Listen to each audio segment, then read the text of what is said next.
Welcome to Inside the Force. I'm Greg Grunberg, a.k.a. Snap Wexley. It is a period of Star Wars mania, as new movies, comic books, novels, and TV shows populate the system. Fueled by their love and passion for the galaxy far, far away, two exceptional geeks tap into hundreds of holocrons in order to bring you the knowledge and insight of all things Star Wars. Come and join them as they go inside the Force. Welcome back, everyone. Dave Cottingham here with Casey Cooley. Hello, everybody. And this is Inside the Force. Thanks for joining us and getting back to the podcast that talks about the galaxy far, far away. Yes, indeed. We're here to report on everything Star Wars. And I do want to start off this episode briefly talking about, kind of a belated Star Wars Day. Yeah. We had recorded earlier before that, so it's the first chance we got after Star Wars Day. Case, how was your Star Wars Day? It was good. It's pretty nice. I mean, I had to work, unfortunately, but right. It was on a Wednesday. It was on a Wednesday, so I was able to celebrate it decently, I guess you could say. I wore a Star Wars shirt under my work clothes.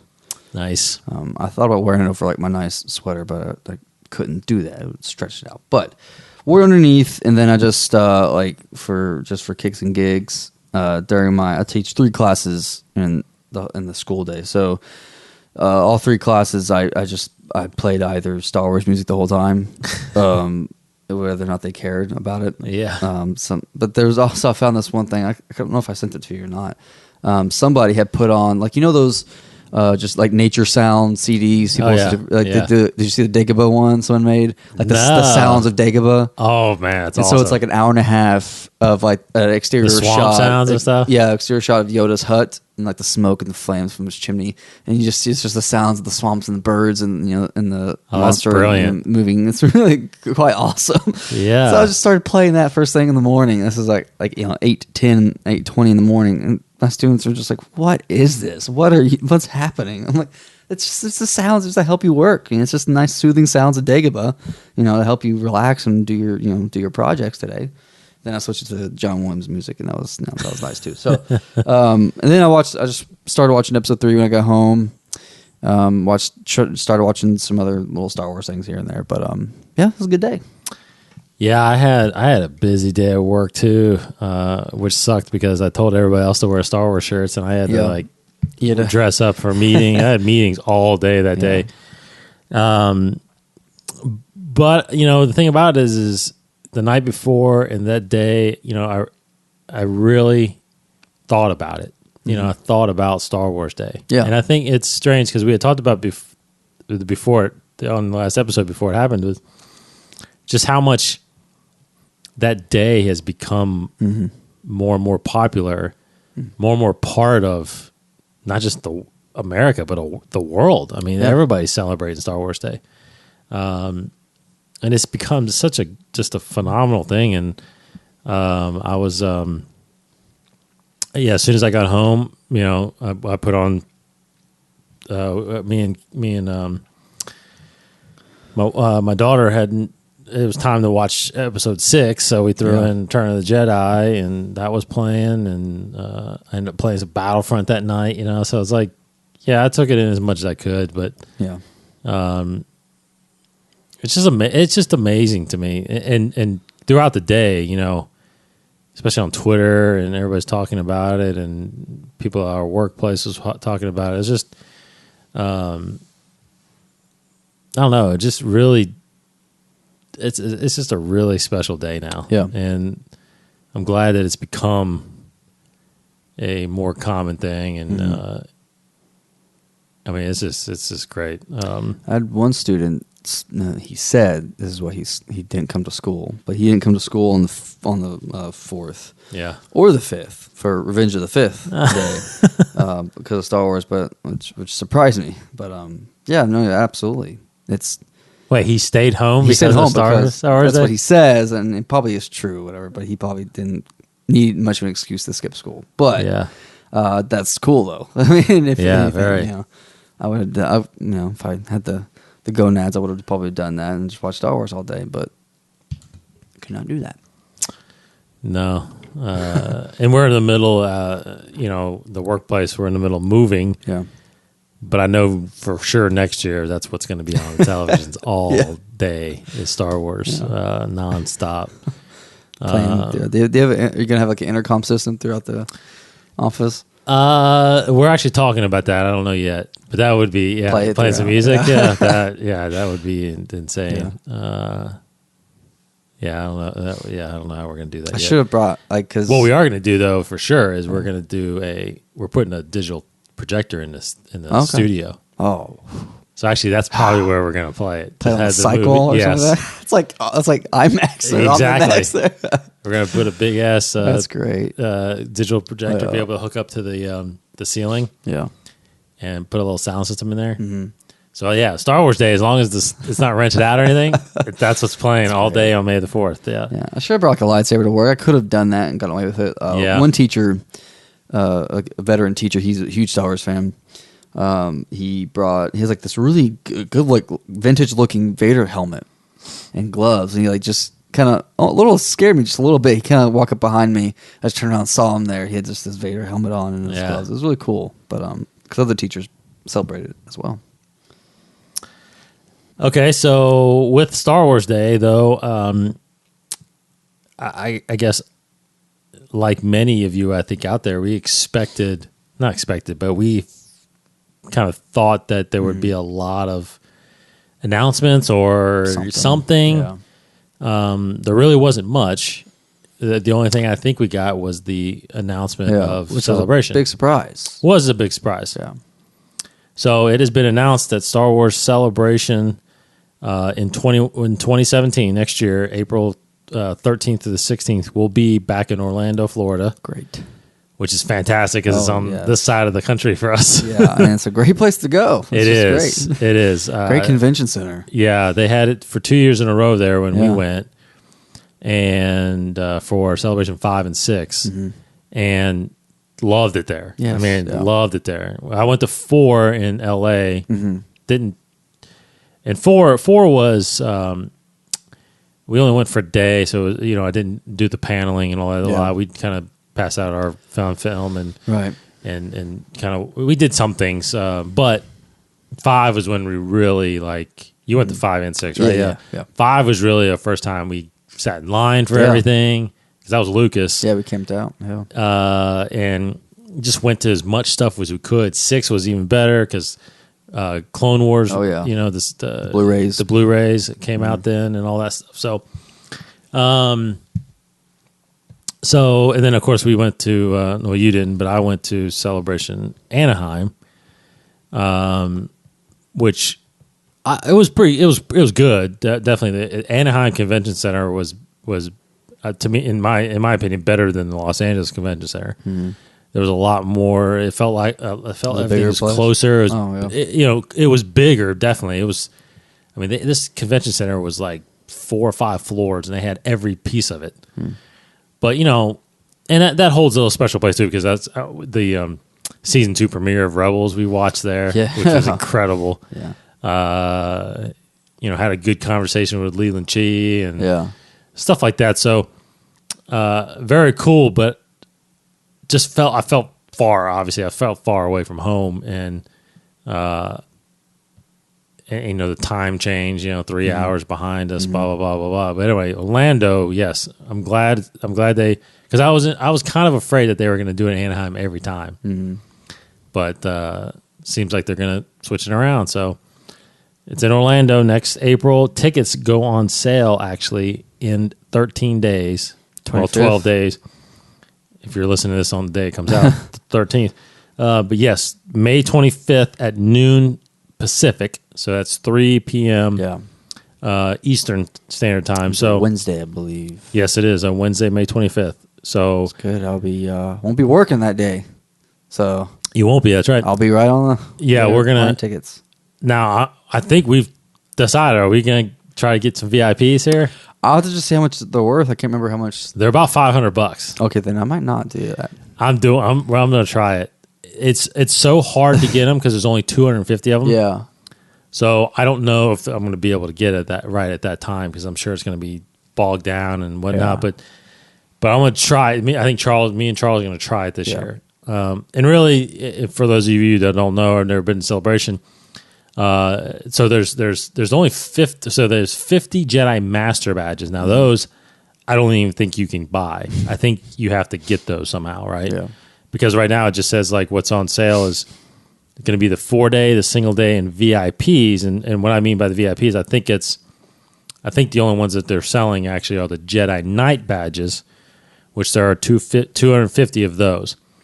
Now, really, what that gets you, which is pretty incredible, is you have reserved seating in most of the events. Mm-hmm. So not the big events, not the ones where like you're in the main stage with I think you still have to wait in line for that. I think you get because we did. Correct. We were ahead. We were like the first 100 people there. Yes, but in like I know like in the Rebels premiere, they had a reserved seating in there, and you get to go in first. You get to enter the conventions floor an hour before everybody else. Now that is key. Yeah, that is huge. And the reason I say that is because I didn't know it really until Anaheim. Mm-hmm. But there's a ton of exclusive merchandise. Yeah. And you get first access to it if you're on the floor early enough, right? So you can go get in line and be the first to buy. And what I mean by exclusive merchandise, so every celebration, what they do is like Funko. Yeah, well, they're going to be big now. Huge. Yeah, they're going to. They'll have exclusive figures you can only get at Celebration. Yeah. Lego puts out exclusive sets. Mm-hmm. And I'm talking, you'll buy the exclusive set for $25. Mm-hmm. You can turn it right around. People turn it right around and sell for over 100. And there might be Black Series might have a thing too, maybe. Absolutely, they did. So if you get enough of those and sell them, you'll pay for your whole trip. I know, and that's the one thing that you told me about that makes to be considered getting the VIP. But it's like, gosh, it's still like it's a year out. Like dropping $500 now, very much so. Making it back up a year later. It's an investment right now for sure. But in the end, like if you could, I saw those master badges. Now those master badges are about double the price. They're like $900, $950. But again, there's only 50 of them. Mm-hmm. We actually bought our tickets online. Anaheim, before we went to Anaheim, on eBay, and we were looking for badges. There were master badges that sold. Not just was trying to sell it. There were master badges that sold for $4,000. What the heck? That's good. That's several mortgages there. It is payments there, and but it's ridiculous because and people may be like, well, that's crazy about that's not everything you get. You actually by buying that badge, you actually get a ton of exclusive stuff right from the get go. You get exclusive prints, signed stuff. There's all kinds of stuff you're buying for it. But just imagine, like, I can't imagine just walking in and having a reserved seat and watching like the premiere of season 3 maybe season 3's next year. Yeah, or no, not 3, but 4 maybe. I don't know. Anyway, Star Wars Celebration. I'm pretty. It's safe to say either way, we're definitely going. Yeah. So we're definitely going to go. I think there's going to be a bigger crowd of us going this time. I'm so excited. I think me, you, Charles. I know Charles is going to go. I know Chad will go. Maybe Russ. I don't know, but we're going to try to get a big group of us down there. And so other than that was really the biggest announcement as far as on Star Wars Day. Mm-hmm. All right, so let's get into just some other movie news that we got. Well, we'll start with episode 8. Well, Rogue One. We'll start with Rogue One. I mean, is there anything really happening? There's nothing happening. Some cool little things are going on with like the Lego trailer for Rogue One that people recreated. Yeah, that group. But that was pretty cool. But like in terms of news for Rogue One, I don't believe there's really much of anything going on. So we already talked about the Mads Mikkelsen slip up last show. But so episode 8. Some rumors, not many huge things. We know nothing nearly as big as the Rey rumor that we talked about a couple episodes back. But just little things like, we just mentioned it a little bit before the show that Tom Hardy is apparently rumored to have a little cameo thing, like kind of like a Daniel Craig Stormtrooper-esque cameo in episode 8. Yeah, that'll be cool. I honestly take the helmet off, like give him a actual live action role, like he in a Star Wars movie. That would be nuts to see him in a Star Wars movie. But I mean, everything else is pretty quiet. Yeah, and I think they're still shooting in London, I think, right now. Mm-hmm. And actually, Kathleen Kennedy and Gareth Edwards, although Gareth Edwards is directing Rogue One, but they're going to be at Celebration in Europe here in this summer. Yes, opening. They're opening. That's the opening act. So we'll probably get some stuff with that, just like last Celebration. Yeah. But episode 8, yeah, still pretty quiet. They're building some sets still. Kind of can't remember what the island was, but in Europe area, they're still shooting out there. But moving on to the Han Solo film, because this past week there were a lot of rumors going around, but now it's officially confirmed pretty much, although it's not. I'll check one more time, but it's not on StarWars.com. It's not confirmed on Star Wars. But it seems like it really is. The actor to play young Han Solo in that spin-off movie is cast. And he was one of the guys that was kind of in the short list. And I'm trying to quickly pull up his name really fast. But it's Alden. Yeah, and his last Enrich. Hold on a second. I'm sorry. I'll pull it up here. Reinrich. But like he's I don't think he's like I'm pretty sure he's American. I don't know. I could be totally wrong. I've only seen him in one movie. He was in Hail Caesar, the newest Coen brother movie. And he was good. He was hilarious. And I really enjoyed it. Alden Ehrenreich. Ehrenreich. I'm going to say Ehrenreich until I hear it pronounced on some video. But yeah, he's cast as young Han Solo, pretty much. He definitely looks like a young Harrison Ford. He kind of has that little... But he's not the one that you showed me, right? That looked exactly like him? No, that kid was... he was like my age. This guy's late 20s, I'm pretty sure. Like maybe early 30s. Really? He's supposed to be playing a young Han Solo? 5 years older. Well, actually, I might be wrong. He might actually be like really close to my age. Let me double check this really quick. But yeah, and I'm still confused. Like, what is the time frame of this? Because I mean, Harrison Ford was in his early 30s. He was like 33 or something like that when he got the role when he was in Star Wars. So this guy. He's actually not that much older. He's 26. 26-year-old actor. Yeah. So he's only almost 2 years older than I am. So I mean, if I guess they'll start shooting next year, so he'll be 26, 27 when they start shooting. Which is old, isn't that? Well, no, that's about the same age. It's like 6 years younger than Harrison Ford was. They can. I mean, I think they can make this guy look more like Harrison Ford. If they give him the Han Solo hair, I think he'll look pretty good. I feel like he can do a pretty fair job of looking like Harrison Ford. And just based off his performance in Hail Caesar, he's a comedic guy. He has a natural talent for comedic timing, as it was in Hail Caesar. He just was very charismatic, very good. One of the best parts of the film. So I feel like acting-wise, he'll be fine. But the age is that's just all it is for me, honestly. Like, I think you can make this guy look like him. I'm pretty sure he can be Han Solo, a young Han Solo, that is. Not exactly like Harrison Ford, but a little younger, a little more wet behind the ears. But he just has to look young, which I think he can. I think he can look younger. Okay, so here's the question I'll bring up again, because I think I want to actually look back on our Twitter, because I think people responded to what we talked about before, which was the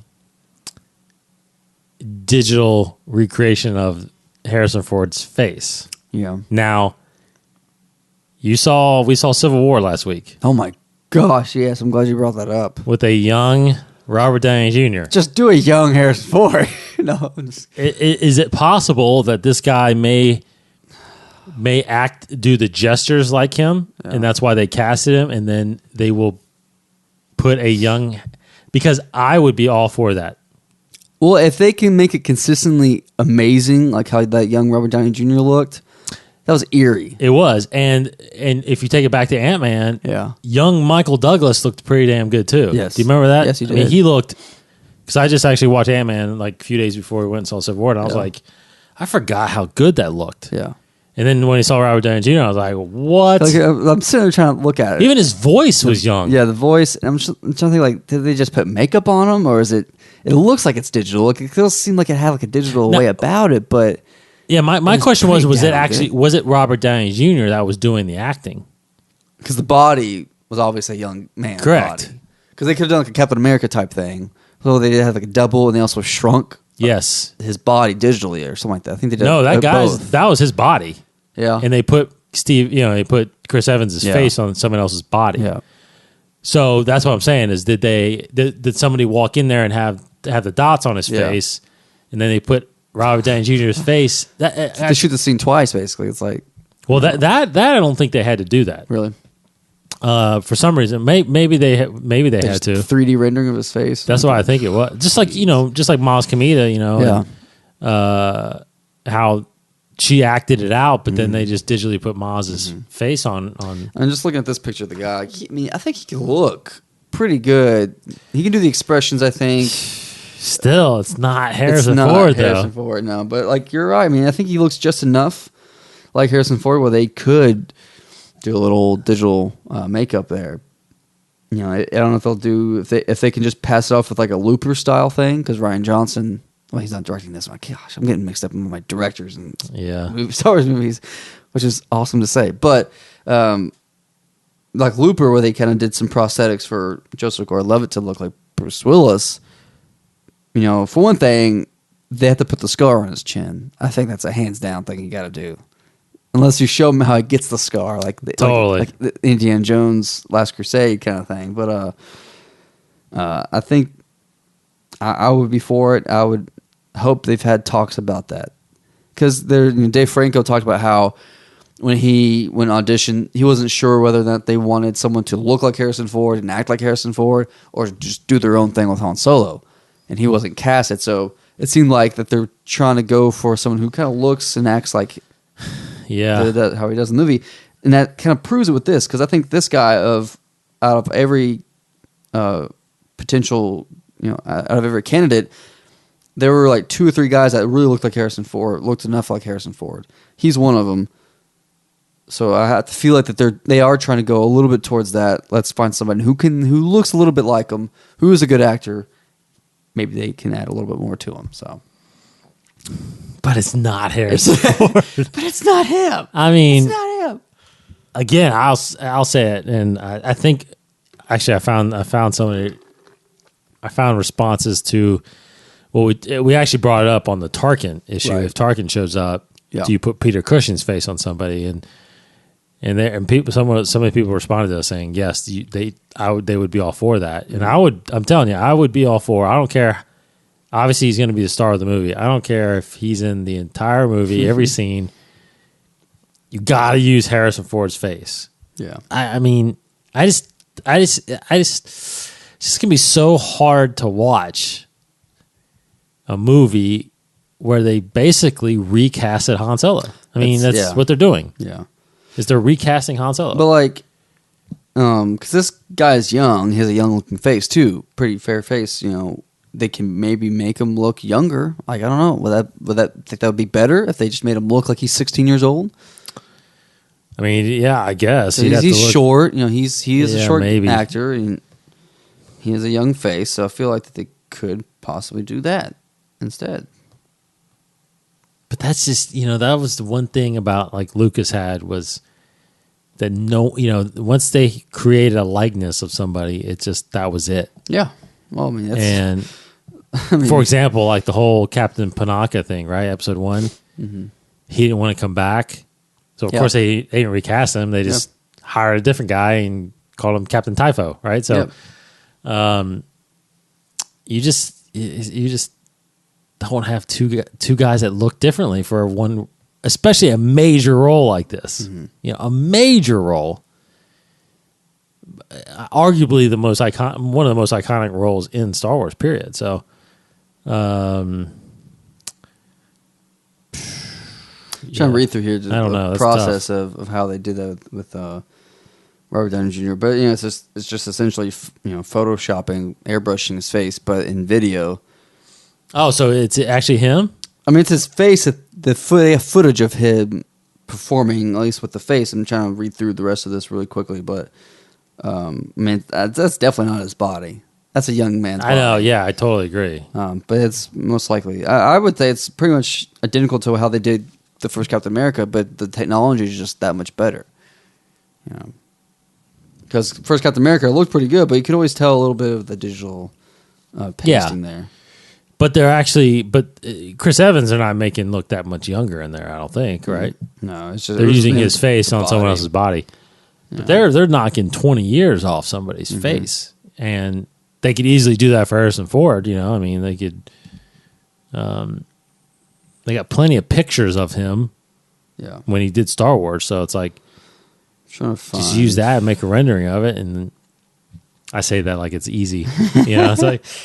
They're gonna spend like a year just doing that. Hundreds of man hours, but that's the thing too. Is the more he's in it, the longer it'll probably take to do the movie if they do it that way. So I don't know if they got the money for that. I don't know what the budget is for this movie, but yeah, I can't get over that. That's pretty cool. They talked about that on Jimmy Fallon. Robert Downey Jr. was on Jimmy Fallon the other day, and they mentioned that scene, and it was just funny, just them talking about it and how he about the young scene. Yeah, and it freaked Robert Downey Jr. out. Like it scared him seeing himself 20 years younger. It's pretty cool. Yeah, it's amazing what we're getting to on that stuff. Okay, what anything else on that? On the movie front, that's pretty much it. We got some stuff with books and games. We got a lot of stuff on that end of it. New book released. Yeah, Bloodline came out May 3rd. I picked that up. I haven't started reading it yet, but I have heard great things about it. People are responding to it. A lot of it's in there that has to do with the formation of the First Order and what happened with kind of Han and Leia's reluctancy to kind of run the New Republic, and all that stuff. So. And why she kind of formed the resistance. So yeah, that's a lot. That's a big gap in the, obviously with 30 years between 6 and 7 that this kind of fills. And now, I don't know. I haven't read it, so I don't know exactly where it falls in the timeline. But I'm assuming it's a lot later than like Aftermath, which is pretty much right after. So I think this is only a few years before. Oh, really? Yeah, because I think Kylo has already turned. And Luke is missing already in this, so this is like maybe 4 or 5 years before Episode 7, I think. So, but again, check it out. It's from Claudia Gray, Bloodline, Star Wars Bloodline, at your bookshelves now, as well as the audiobook if you want to get that. So on the gaming front, which is pretty incredible here. Kind of some sad news for me, especially, or for both of us who invested in this. But Disney Infinity is being discontinued. Yes, huge. They've gone through 3 upgrades basically of this thing, 3.0. It's still pretty young. It is very young. 3 years old. 3 years old. Yeah, and they've got like a YouTube channel on this thing, and like it's in the 3 years it is huge. Yes, I'm not sure how they're. I'm not sure why. I mean, they're obviously doing it because of money reasons, probably, I guess. Yeah. Because the figures are pretty detailed and pretty good. Yeah, and they just relatively recently released a new line of the Star Wars ones where the lightsabers light up through the platform that you put them on. That's awesome. That is awesome. I don't think my Vader doesn't do that. No, I have Kylo Ren and Luke. No, they don't do that. Yeah. So yes, you might not want to. Obviously, if you're thinking about getting it, might not want to get it. I mean, you can still. I mean, you have the 3 Star Wars games you can buy for it. I mean, you can still get some fun out of it, but don't expect anything new at all. I mean, The figures themselves are cool. I mean, you can spend hours just playing the games and enjoying the sandbox that is there. You can still build your own stuff, right? But I mean, don't expect anything new. Yeah, that's all. but because I barely even played much of the games when I bought it over Christmas break. But just the thought of it's like, well, there's nothing new going on. It's really just like put a buzzkill on. Like, well, I don't want to play the rest of it now. Like, I don't know. It's just like I like the collecting side of it for the figurines. But the gaming side now, I'm not really motivated to play it anymore. No, me neither. Yeah, I might still buy the Force Awakens playset, just to play that. Yeah. So I might do that, but because they've got that makes me think remember when we talked about that line that's in there? Oh, Kylo Ren. The cousin? Calls him cousin. Yeah. Maybe they took it out because now she's not actually her cousin. She's freaking chosen one. Oh, dang. Yes. Right? That's right. First meet cousin. Yeah. Anyway, so that's bad news. But then good news on the other side, if everybody's into this game, which I'm sure you are, Battlefront is getting a sequel. Scheduled to come out sometime in 2017. We were talking about it. Not sure why it's a sequel. Yeah. Why they would do a sequel. They want to include, I know, more of the new movies coming out. And just other eras.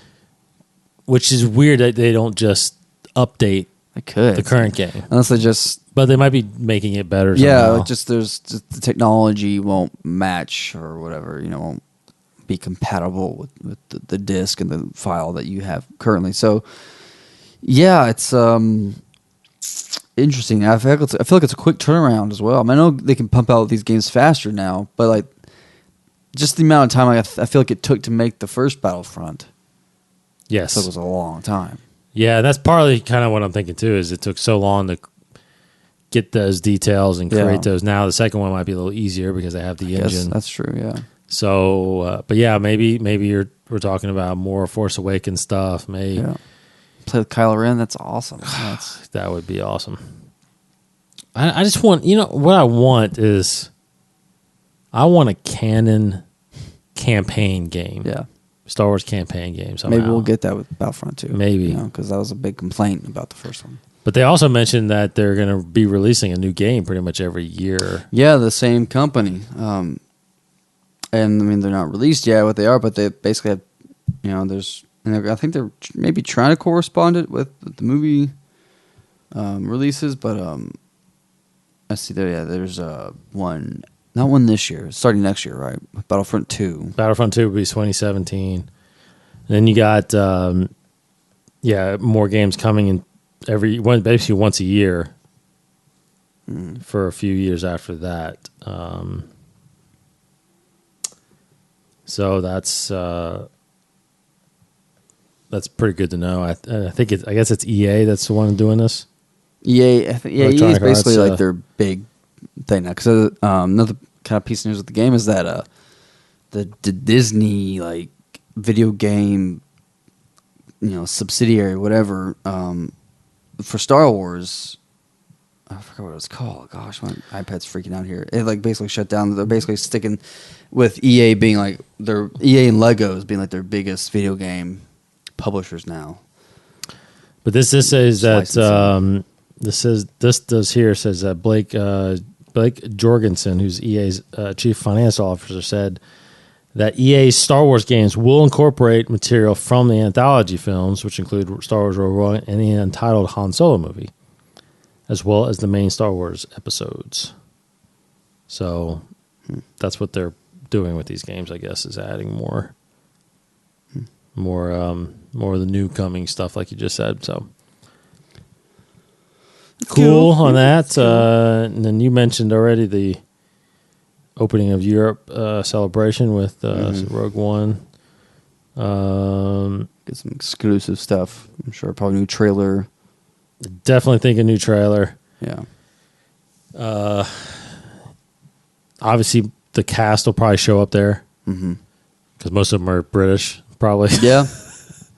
right? Mads Mikkelsen's like Swedish or something like that, Finnish or whatever. I don't know, but But Felicity Jones is British, right? You get Diego Luna, who's Spain, I believe, or Colombia, one of the two, Hispanic.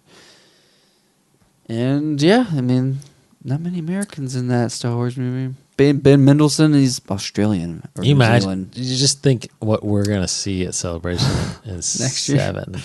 So we will Or have not Celebration 7, but it'll be Celebration Orlando, whatever. Yeah, Orlando 2017. We'll call it that. We'll be getting probably a trailer for episode 8. Yes, and there'll be episode 8 cast will probably be there. Yeah, we just gotta be sure to get in that first panel. Yes, see, that's what we weren't able to get there soon enough. We'll have to get there early. I don't care what it takes. Because they said they camped out the night before to get in there. Yeah. Okay. It was like Wednesday night. So Wednesday night we'd have to do it. Yeah, we're gonna do it. Do it.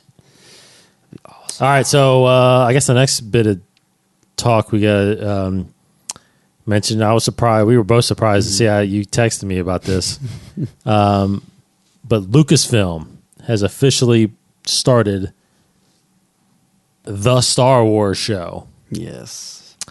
If you haven't seen this yet, it is officially on their YouTube channel. It's on their website, right on the front page right now. Yep. But it's called the Star Wars Show, and it's going to be about a 7 to 8 minute weekly, once a week on Wednesdays. It looks like Wednesdays, once a week, a show about what's going on at Lucasfilm. Basically, is what it is. And it's nothing really too specific. It's very general in a sense where it covers everything from what's happening on the charity side, what's happening with the movie news, what's happening on the everything. They have little interviews. They do some profiles, blah blah blah blah blah. So, but it's really interesting because I was surprised by the little teaser they put out. They had a little mouse droid, which they're kind of incorporating into the show a little bit. Traveling down the hall, just happened to turn into what looks like just an office. Mm-hmm. But they redid the thing, and it's a gorgeous looking set now. Yeah. So, what'd you think of the first episode? It's cool. Yeah. So I'm angry that we didn't do this first. I'm not surprised. I am surprised because I feel like they should have done this sooner with Star Wars. But I'm very excited because it's just more Star Wars content for me to absorb. So I have to watch this on a weekly basis. But I enjoyed the first one. Yeah, it's just quick, just quick little news. They just go right through the highlights, and they broke the news of Kathleen Kennedy, Gareth Edwards being at Celebration, and they'll probably have more stuff like that, which is kind of the benefit of them having their own show. Andy Gutierrez she's always cool. Mm-hmm. In these kind of little videos, but I love the set and a little goofy. Their intro was was strange, and so they did like this part where the statue of Yoda, and they put in the mouth, some dude's mouth, saying like it's a Star Wars show or whatever, and it's like that feels weird, but hey, it was a little weird. It kind of fits the theme, I guess you guys are going for. It's kind of just fun, loosey, fun and quirky, just like which is fine. That's your style, man. It's cool.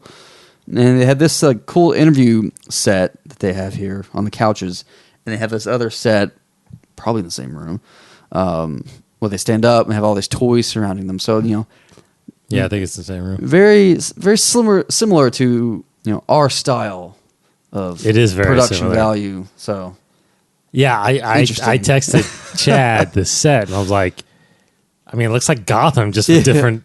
Decor, right? Like they got the Akbar as a general in the back, where you guys have like Batman as a Abraham Lincoln. Don't you have that? Yes. Like, what's going on here? I know, right? And then kind of, I was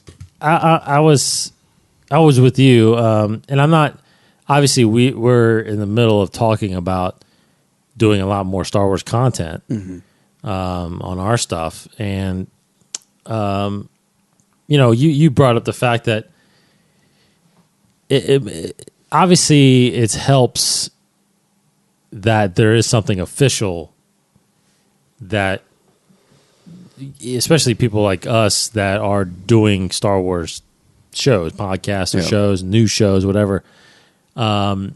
to get exclusive information, right? I mean, they obviously are reporting on what truly is happening in Lucasfilm and with the Star Wars universe, and then and what we do, obviously, as fans, we try to take that information and deliver it to you, our listeners, that aren't really following or have time to follow up on the news and stuff like we do, right? So you're catching our podcast or a podcast out there from another fan base that that's getting you up to speed on everything we just talked about, what's happening with the movies, what's happening in books, and blah blah blah. So now it's the thing you brought up to me. I remember I asked the question. I was like, so now we are actually competing against Star Wars. Yeah, it's like we're competing against. We're biting the hand that feeds us in a way. Like we're like competing against the people we're trying to pay respect to. It's strange, but yeah, I mean, we are all, no matter who's listening to us, if you have your own podcast, Star Wars podcast, or you're just a fan, but all of us podcasters and YouTubers that are doing stuff for Star Wars, we're basically free Lucasfilm employees. Are we not? Yeah. I mean, it's like we work for Lucasfilm, but they're not paying us, obviously. Yeah. We're reporting and talking about stuff. We're doing what they want us to do. Advertising and oh my gosh, yeah. We're free advertising. We're talking. We're promoting it. We're talking about how much we love it. Yeah, we get interviews. You should love it. We get interviews. Absolutely, we do get sit downs with actual Lucasfilm people or people in the industry, fans, whatever. It's like so now, but now it's weird because now as a basically a free employee, we're now competing against actual employees for time and for your attention. Yeah. So now it does still come down to, I think in the end, just like any show or podcast, you're going to watch or listen to the personalities that you enjoy seeing and liking. That's why, and I feel like I pride ourselves, as far as all of us on the 21 Network, in being pretty good entertainers, you know, and I think we talk about good things. We talk about, we have good opinions on things. We have good knowledge on things. And you know, I feel like we make you feel like you're sitting in the room next to us kind of thing, you know? Hey. So, not to just go overboard and tout ourselves too much, good. You know? We're good too. Yeah. So, you know, we appreciate our fan base. We appreciate people listening to us, and but it is, and obviously, just like what we normally would do, we're reporting on what they're doing, right? So that's what they're doing. They're doing a Star Wars show every Wednesday on their YouTube channel, and they're touting it like it's a little 7-minute thing. This was a little over 8 minutes of the first episode, but short and sweet. Nothing that's gonna keep you, take up hours and hours of your time to watch, but. Speaking of the hour that you're listening to us, but we appreciate that. Yeah. So pauses, the whole time. Anyway, so I don't know what else to talk about that. But you know, the weirdest part about it, though, honestly, the first episode, I enjoyed it. But the weirdest part about it was they had an interview with Duncan Jones. Yeah, Duncan Jones. Is directing Warcraft. He directed Warcraft. He did a movie called Moon, which is a great movie. Source Code with Jake Gyllenhaal. So he's a good director, but he's not a Star Wars director. But why was he on the Star Wars show? And he's a Star Wars fan. They were talking about some gaming, but it's like I was expecting, for one, I was expecting Hidalgo to be the first guest, or Filoni, or even Kathleen Kennedy. You know, it's like, did they struggle to get a first guest? You know, it's like, come on, you're Lucasfilm. Yeah, that is interesting. I mean, I guess that's maybe that's their thing, that they're going to be getting just a variety of celebrity guests, whoever they can grab, I guess. Yeah, but I mean, partially. Actually, here's the thing too. Actually, it just popped in my head. I know exactly why they had him on there, because he's promoting the movie. Yeah, that's what I was going to say. Like it's marketing the film, and he's a fan. Of Star Wars, so if that fits. But they may try to get those other guys who aren't always directly in the limelight. Like they might have Sam Witwer on one day. They might have, if they can get Simon Pegg on there or something like that. These other, very true, or Kevin Smith. Get those guys on there. And that's interesting. You just brought up Kevin Smith, because I did want to kind of close with that. Oh, did you want to say anything about the Star Wars show anymore? Actually, it was on my agenda. Kind of one of the last things to do was because for those of you who have listened to me or even Casey probably on other podcasts that we do, I'm a huge Kevin Smith fan. I've been a Kevin Smith fan ever since I got into filmmaking because he was kind of the standard, or not the standard, the pinnacle. Yeah, kind of the guy that did it. Yeah, he made a movie out of. He got in debt making a movie, his own movie, and now he's spearhead kind of thing. He spearheaded the independent movement pretty much. Made it so that anybody out there had a chance to make a movie and get it seen at a festival, sell it, and get into the business. Now times have changed, and those days are kind of over now and beyond us. The whole festival circuit thing, they still do it, but it's very. You have so many more avenues now to get your movie seen than just trying to get into a festival, right? So, but he was the guy that, as an independent filmmaker starting out, I was like, yeah, he was it. That's who you strive to be like. You tried to be, and what's great about Kevin is he's kept true to who he is. And I mean, he's a foul mouthed Catholic pot smoker. Yeah, I mean that's what he is. And he'll tell you how it is, but he's a good father. He's a good husband. He's a good friend. He's a good filmmaker. And people can argue that, but people love doing movies for him, right? And I bring him up only because he directed this last episode of The Flash. Right. Wow, fantastic! I don't think you've seen it yet, probably, right? No. Fantastic episode. I mean, I was. You could just tell, you clearly, and I know knocking the other directors of the other episodes, but you can clearly tell that a true filmmaker made this, like a cinematic filmmaker made this episode. Because the acting is the same. The guys are playing the same characters, but just the cinematography and the way the camera moved, and it was just fantastic. It was a great. I actually tweeted it at that how awesome it was, and he actually liked the tweet. It was just phenomenal. So anyway, but what I wanted to talk to you about, when I wanted to mention you, Case, and honestly, I want to hear everybody's opinion on this if you've got one. But why isn't he doing anything in Star Wars yet?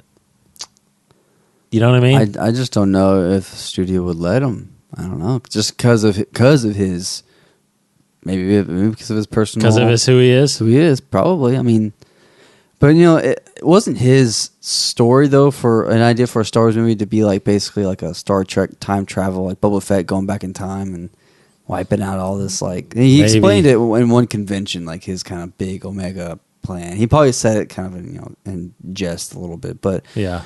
But I mean, I know I've been told and I've read, I'm pretty sure that he did try to or have a hand in trying to write an early draft of episode 1.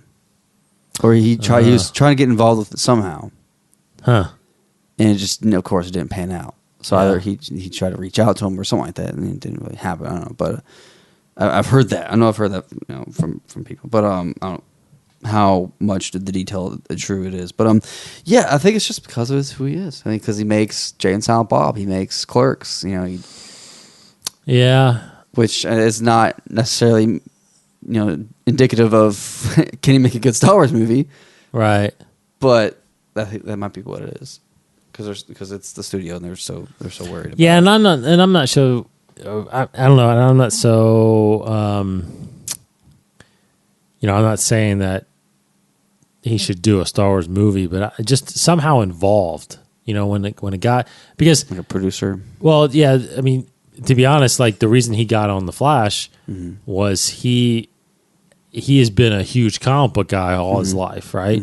And well, not really all his life, just since like college or something like that, but huge Batman fan, huge in the so eventually he found his way into DC Comics. He actually wrote a couple of Batman comics. They're not part of the canon, but they were side stories. Widening Gyre was one of them, and his buddy Walter Flanagan was able to do the art in it. It was crazy. So, and then he got in to do some Green Arrow stuff. He wrote some stuff for a Green Hornet. He recently did the Batman 66 series that came out. So and then all of a sudden, yes, he got into. He was asked to write. He wrote one of the first drafts of Superman Lives. Yeah. Which fell to the wayside eventually when Tim Burton took over on it. But so what I'm saying is that he is so popular and into DC, they let him. And I don't be surprised that episode, that was his first directing episode of any DC material. Don't be surprised that if he doesn't do more episodes, not only that, but I think he'll get a DC movie eventually. I think he'll get one of those DC movies that are going to come out. I really, truly do. Because, I don't think there's a director attached yet to like Cyborg or the Green Lanterns. Yeah, something like that. I really think he'll get a DC movie because I think he's just all about the source material. Well, in the Flash director didn't drop out? I think it may have. Maybe, And it doesn't help. It doesn't hurt to be good friends with Jeff Johns either. No, my gosh, yeah. So I'm just surprised, with all, because in his movies there's always a Star Wars reference. Yes. He has been a Star Wars fan longer than anything else. So I'm just I remember actually what was there was a interview with it was an interview, or did I see it when in person? Because I went to one of his shows. I think it was an interview, but I saw him talk about working at, because when he did his first few movies, actually, so he did Clerks, and then his second movie was Mallrats, right?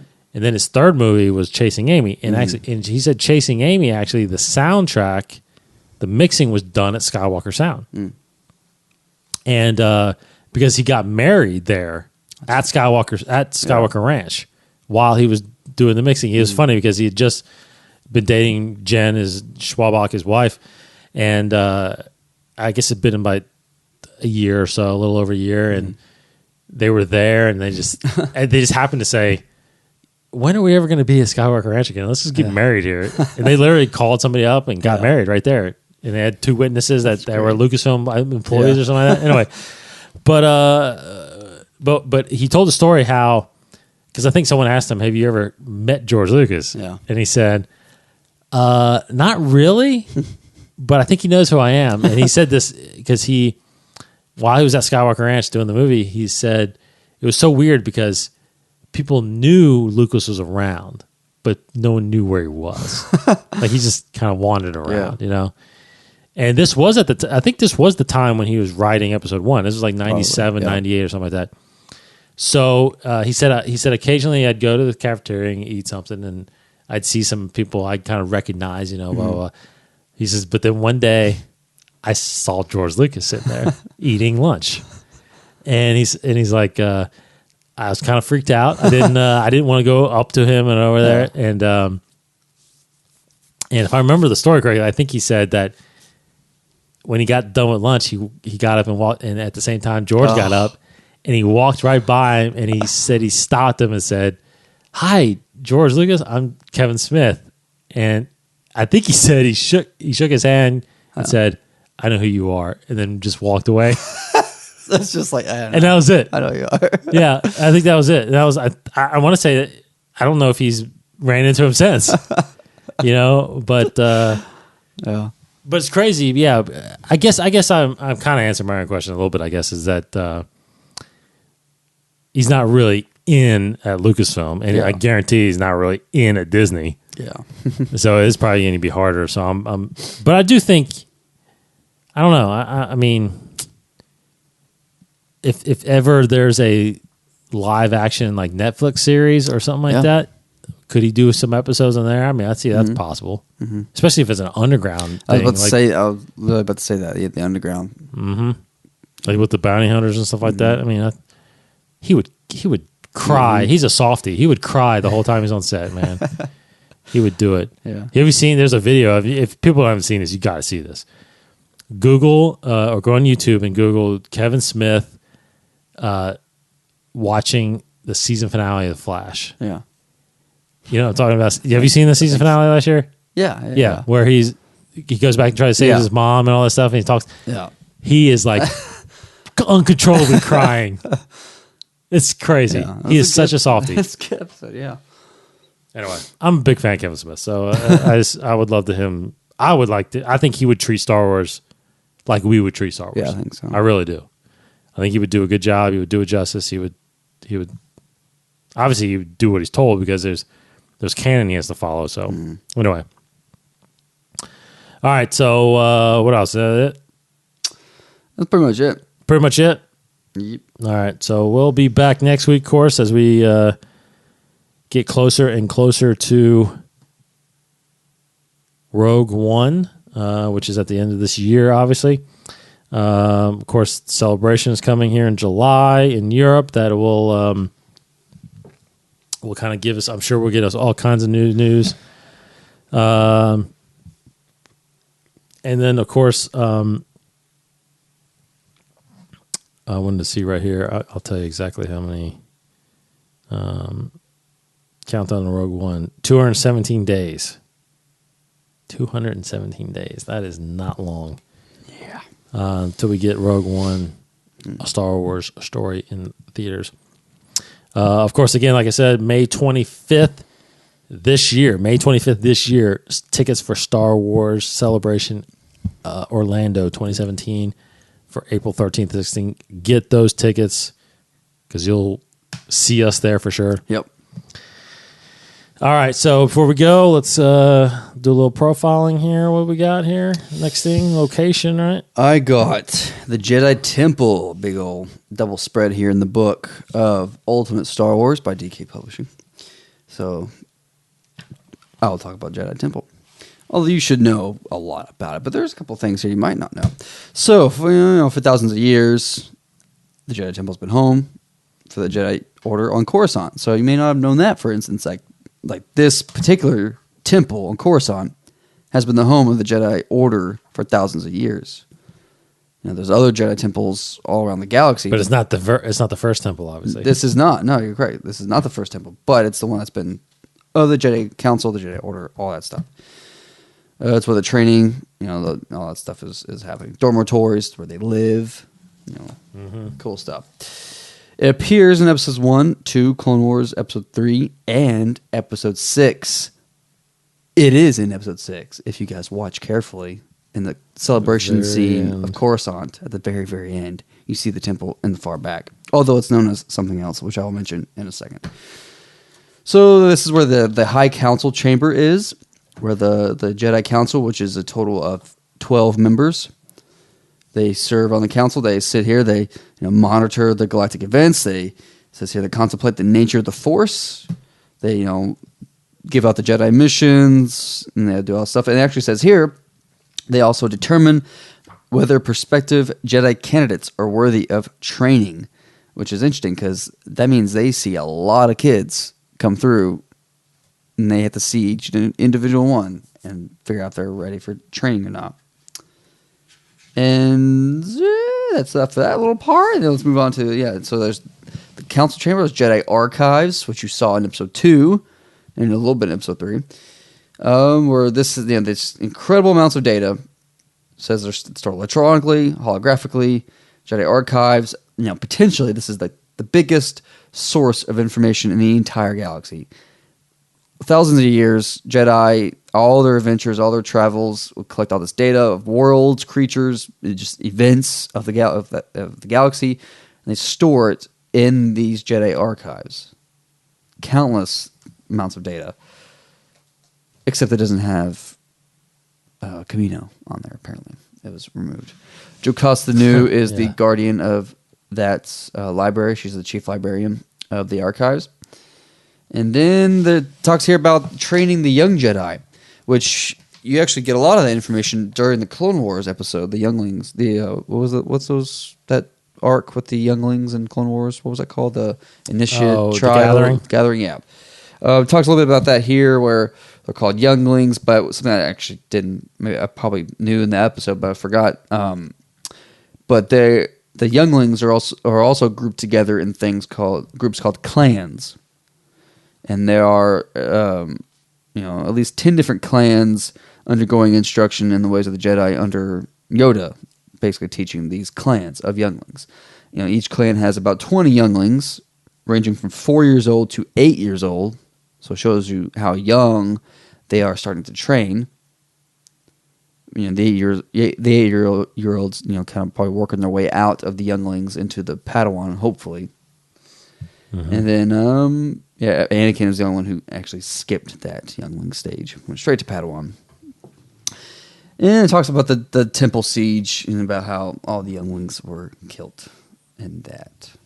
But that's pretty cool. And the last little bit of info here, which you actually get in a comic book, I think. But it talks about how Palpatine uses the Jedi Temple as his Imperial Palace. Correct. It's the Imperial Palace. Yeah. So time of the Empire. Exactly, which is cool. It's ironic and it's just cool thing of it, because I've never seen that in one of the Star Wars comics. But very nice. I wonder where it stands in the current timeline of Star Wars during Force Awakens.